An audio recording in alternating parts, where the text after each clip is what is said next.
자, 이번 7월 학평에서 아마 많이들 머뭇거렸을 하버마스의 문제를 풀어보도록 할게요. 하버마스는 우리가 살아가고 있는 공간을 체계와 생활체계라는 두 가지 공간으로 분리합니다. 이 체계에서 요구되는 것은 바로 도구적 합리성이에요. 행정체계나 혹은 경제체계가 여기에 해당되죠? 생활체계에서 요구되는 것은 바로 의사소통적 합리성입니다.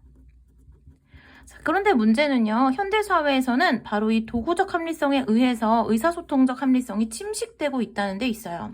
우리가 의사소통적 합리성을 실현할 수 있는 공간으로서 공론장이 다시 요구되는 이유입니다. 정치적인 권력이나 이런 경제적인 권력에 의해서 우리가 어떤 담론을 형성해내는 의사소통적 합리성이 점차 침식되고 있다라고 하는 문제의식에서부터 우리가 이 오롯이 의사소통적 합리성만을 가지고 담론을 형성할 수 있는 공간으로서 공론장이 요구된다는 것이 하버마스의 문제의식이에요. 자, 여기서 이성적인 담론과 소통을 활성화해야 된다. 이런 책의 도구적 합리성으로부터의 침식에서 벗어나서. 자, 이를 위해서는 공론장이 어떠한 성격을 지녀야 하는지 아래에 설명이 제시되어 있었어요. 자, 선지 1번. 합론을 통한 합의 과정보다 합론의 결과를 중시하는 것이 아니라 합의 과정에서 의사소통의 합리성을 실현하는 것을 하버마스는 강조하죠. 선지 2번. 각자의 오류 가능성을 배제하는 것이 아니라 하버마스는 어떤 사람의 의견이든지 간에 그 사람의 의견이 진리성을 가지고 있는지 보편 타당성에 대해서 요구할 수 있다고 봅니다. 즉 누구나 의견에 대한 오류 가능성에 대해서 검증할 것을 요청받을 수 있고 요구할 수 있다라고 하는 것이 또한 공론장의 성격이에요. 선지 3번. 담론의 결론은 토론보다 다수결의 원리에 따라 도출해야 된다. 하버마스는 다수결의 원리를 굉장히 싫어하죠. 담론에서 합의 당사자들의 토론에 의해서 결론에 이를 것을 강조하고 있어요. 선지 4번. 공적 현안에 대한 시민의 문제 제기는 사회 발전을 저해시키지 않고 오히려 반대겠죠?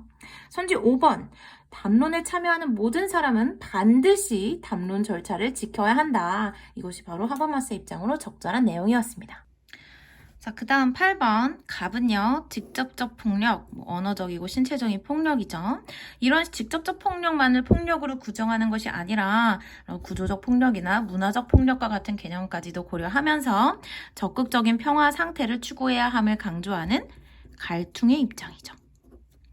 자, 을은요, 국가 간 영구 평화를 위해 모든 국가의 시민적 정치 체제가 공화정체해야 함을 강조하는 칸트의 입장입니다.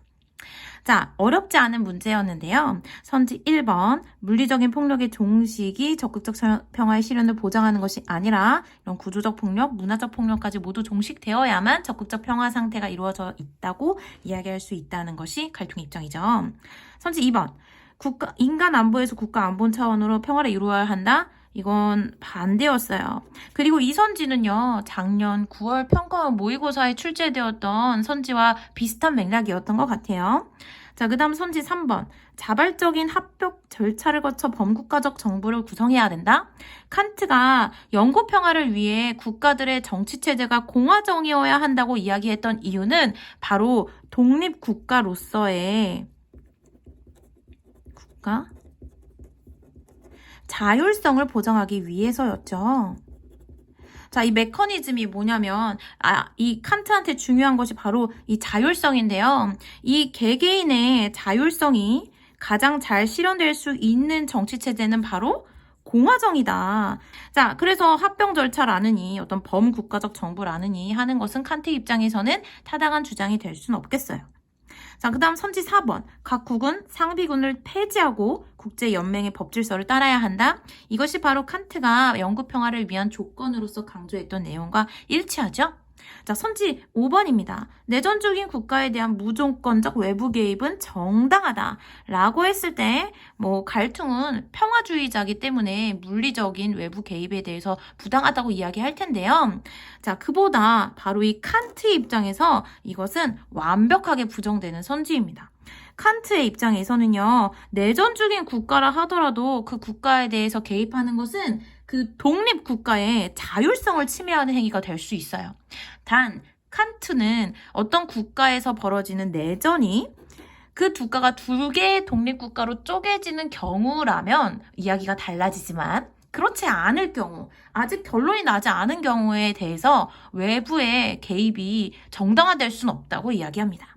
자, 그런 면에서 이 선지 5번은 완벽하게 칸트의 입장과 일치하지 않는다는 점을 알아두고 넘어가면 좋겠습니다. 자, 그 다음은 10번 문항인데요. 크게 어려운 문항은 아니었지만 이 문제는 안 풀고 넘어가면 섭섭하니까 분배적 정의의 문제니까 한번 풀어보도록 할게요. 갑은요. 분배는 각자의 가치에 따라 동등한 사람들과의 동등한 몫을, 동등하지 않은 사람들과의 동등하지 않은 몫을 받을 때 정의롭다. 정의란 바로 비례적인 것이다. 라고 보는 아리스토텔레스의 입장입니다. 자, 을은요. 분배는 개인들이 공정한 조건에서 합의한 원칙, 여기서 말하는 공정한 조건은 결국 원초적 입장일 거고, 여기서 합의한 원칙이라고 하는 것은 바로 정의의 원칙일 겁니다. 자, 차등의 원칙은 최소수혜자에게 최대 이익이 돌아가도록 하는 것이다. 바로 롤스의 입장이죠. 자, 그 다음 병은요. 분배가 정의로울 조건은 그 분배 하에서 모든 사람들이 자신들이 소유하고 있는 것에 대한 소유 권리를 갖는 것이다. 소유물의 분배 정의는 역사적이다. 노직의 입장에 해당하지요. 자, A는 아리스토텔레스가 긍정하고 롤즈 노직이 부정할 내용이 들어가야 합니다. 분배 정의는 산술적 비례를 따를 때 실현될 수 있는가?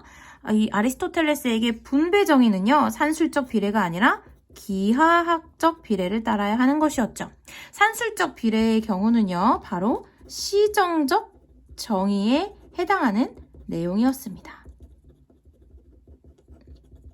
기하학적이라고 하는 것은 하나의 원리가 사회 내 모든 관계에 적용된다는 의미죠. 기하학이 바로 도형과 관련된 개념이라는 것을 여러분이 생각해보면 쉬울 겁니다. 하나의 원칙이 모든 경우에 적용되는 것이죠. 자, 시정적 정의는요. 산술적 비례입니다. 즉 내가 해를 끼친 만큼 보상해주고 내가 덜 받은 만큼 더 받는 플러스 마이너스의 어떤 회복적인 상태를 추구하기 때문에 시정적 정의는 산술적 비례라고 아리스토텔레스는 표현해요. 자, 그 외에 교환적 정의는 1대1의 비례로 이루어지고 있다는 점은 뭐 상식적인 차원에서라도 정리를 해두면 좋겠죠. 자, 그 다음 니은 같은 경우는 B에는 롤즈는 긍정하고 노직은 부정할 내용이 들어가야 되겠어요. 모두에게 이익이 될 경우에만 경제적 불평등은 허용되는가? 경제적 불평등을 허용하는 조건으로서 칸트가 제시한 차등의 원칙은요. 모두에게 이익이 될 경우를 긍정합니다. 이걸 다른 말로 하면 뭐가 됩니까? 바로 최소수혜자의 최대 이익이 될 경우죠. 결국 사회에서 최소수혜자에게 최대 이익을 실현하는 차등의 원칙은 그 최고로 돈을 많이 버는 사람과 최소수혜자 사이에 있는 모든 사람들이 이익을 얻는다는 것을 의미한다고 롤스는 설명해요. 그래서 맞는 이야기입니다. 뭐 노직의 입장에서는 경제적 불평등은 소유권의 어떤 분배적인 정의가 실현된다면 당연한 것으로 받아들여야 되는 것이죠. 그 다음 디귿. 최소수혜자의 복지를 위해 재산 소유의 자유를 제한하는 것은 정의로운가? 이 롤즈의 입장에서 재산 소유의 자유는 다름 아닌 평등한 자유의 원칙에서 보장하는 내용이었어요. 그리고 이 평등한 자유의 원칙은 바로 그 차등의 원칙, 또 기회균등의 원칙에 앞서서 보장받아야 되는 것들이죠.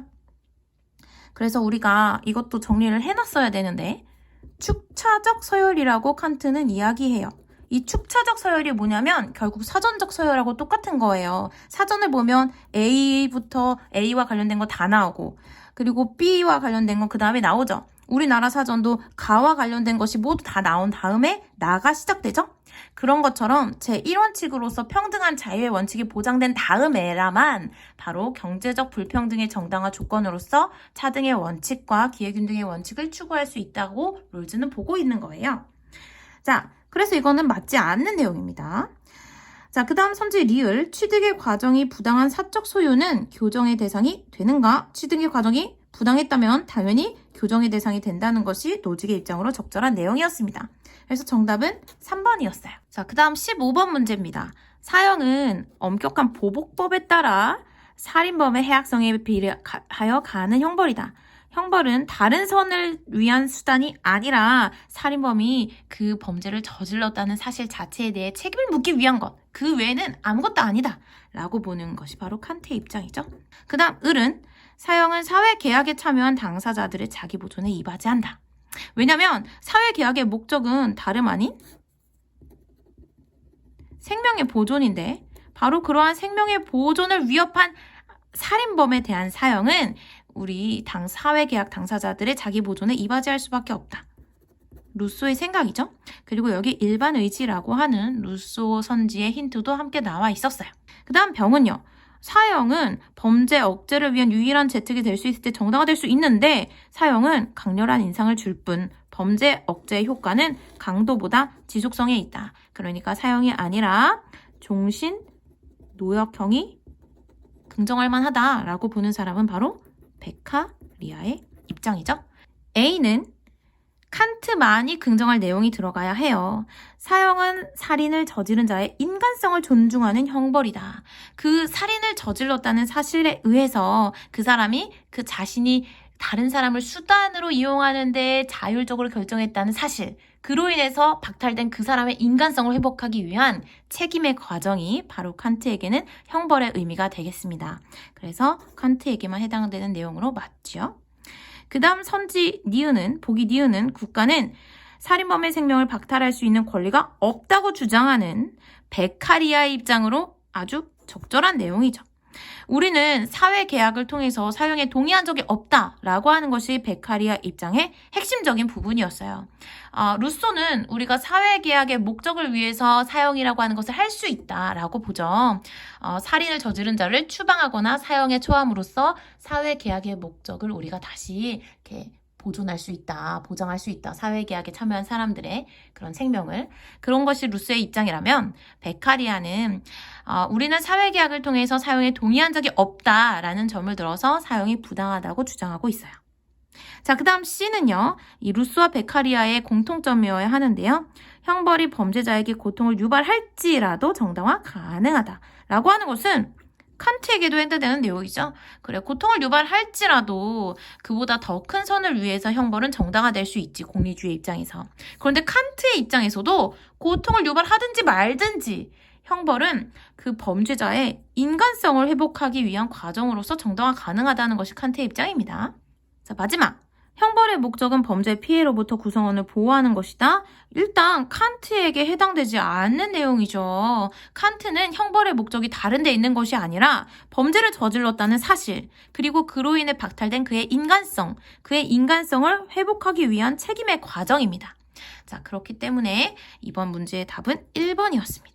자, 16번 문제입니다. 갑은 시민 불복종의 의미를 전체 유권자에게 다수의 정의감을 근거로 법이나 정부 정책이 부정의함을 호소하는 것이라고 보는 롤즈의 입장이죠. 자, 롤즈에게 시민 불복종이 가능한 사회는 어떤 사회죠? 거의 정의로운 사회입니다. 이미 사회 구성원들이 그 공동의 정의관에 의해서 정의의 원칙에 합의한, 그리고 그에 의해서 사회 구조가 이루어지는 그런 거의 정의로운 사회에서 가끔씩 정의의 원칙을 위협하는 심각한 부정의가 발생해요. 개별적인 법이나 정부 정책에서 말이죠. 자, 그래서 이 법이나 정부 정책이 우리가 옹호하고 있는, 다수의 정의감에 의해서 우리가 옹호하고 있는 정의의 원칙을 심각하게 어기고 있어. 그러니까 이걸 고쳐야 돼 라고 하는 걸 호소하기 위한 행위가 바로 시민 불복종이라고 룰스는 이야기하고 있죠. 자, 그 다음 을은요. 시민은 한순간도 자신의 양심을 입법자한테 맡길 수 없다. 법에 대한 존경심보다 정의에 대한 존경심을 길러야 한다 라고 보는 소로의 입장입니다. 소로는요, 우리가 어떤 체제에 대한 어떤 존경보다 자기의 양심에 따라서 부정의한 법에 대해서 즉시 불복종하는 것이 중요하다는 것을 강조하고 있어요. 자, 그 다음 보기 기억을 볼게요. 시민 불복종의 여부는 법의 부정의한 정도를 고려해야 한다. 이것이 바로 롤즈의 입장입니다, 여러분. 거의 정의로운 사회라고 하는 것은요, 그 자체로 완벽하게 정의로운 사회는 있을 수 없다는 거예요. 현실적으로 어떤 법을 집행하는 과정이나 법을 만드는 과정에서 크고 작은 부정의가 발생할 수밖에 없다는 것이죠. 자, 우리가 아주 작은 부정의에 대해서도 시민불복종을 막 일으킨다면 그 사회는 그 질서나 체계가 쉽게 불안정해지겠죠? 롤즈는요, 우리가 작은 부정의는 그냥 그러려니 하고 넘어갈 수 있지만 정의의 원칙을 평등한 자유의 원칙이나 공정한 기회 균등의 원칙과 같은 정의의 원칙을 심각하게 위협하는 법의 경우에는 시민불복종을 일으켜야 된다고 얘기해요. 법의 부정의한 정도를 마땅히 고려해야 된다는 것이 바로 롤즈의 주장입니다. 난 보기 니은. 시민불복종으로 정의롭지 않은 정치체제를 변혁해야 된다? 정치체제를 변혁하는 건 시민불복종이 아니에요. 이미 시민불복종이 가능한 사회로서 거의 정의로운 사회는 롤즈에게 있어서 긍정될 수밖에 없는 체제입니다. 이 정치체제를 변혁하는 것은요, 그때부터는 시민불복종이 아니라 혁명이겠죠. 자, 그 다음 디귿. 모든 법의 준수가 불의를 행하는 결과를 초래할 수 있다. 이것이 바로 소로의 입장입니다. 우리가 개인의 양심으로 검토하지 않고 막 그냥 법에 대한 존경심이면 따르는 것. 무조건적인 준법은 때로 불의를 행하는 결과를 초래할 수 있다. 나의 양심과 정의에 대한 존경심을 길러라 라고 하는 것이 소로의 입장이었습니다.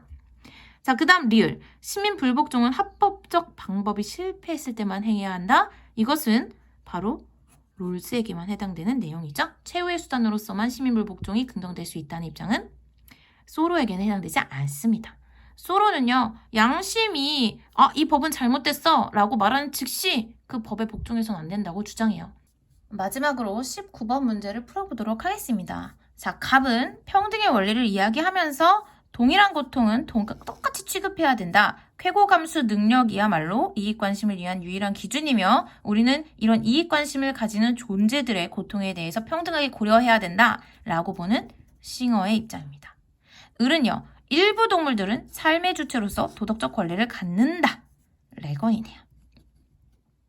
자, 병은요. 동물에 대한 감사는 직접적으로 볼 때는 인간 자신에 대한 의무야. 동물학대는 타인과의 관계에서 도덕성이 이루은 자연적 소실을 약화시킬 수 있다. 동물학대를 하면 안 돼. 왜? 인간을 위해서.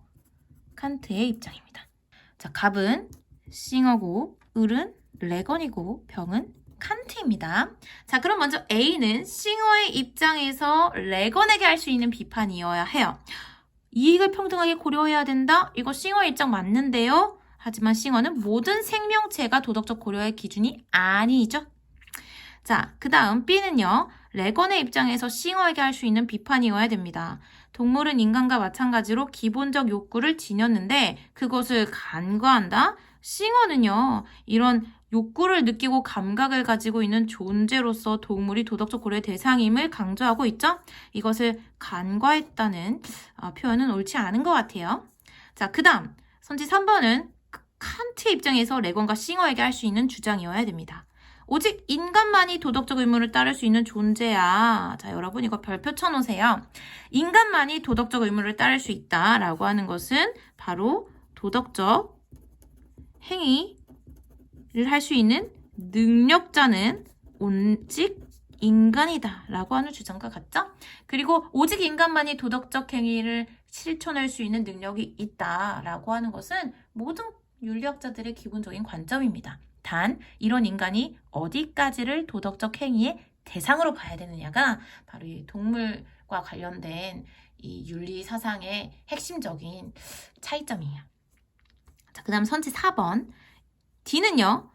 레건의 입장에서 칸트에게 할 수 있는 입장이어야 돼요. 인간 외의 일부 유정물도, 유정물이라고 하는 것은 감각을 느낄 수 있는 어떤 존재를 얘기해요. 여기선 동물이겠죠. 일부 동물, 인간 외의 일부 동물도 목적으로 대우해야 한다. 레건의 입장에서 여기서 말하는 목적으로 대우해야 하는 인간 외의 일부 유정물은 다름 아닌 삶의 주체일 겁니다.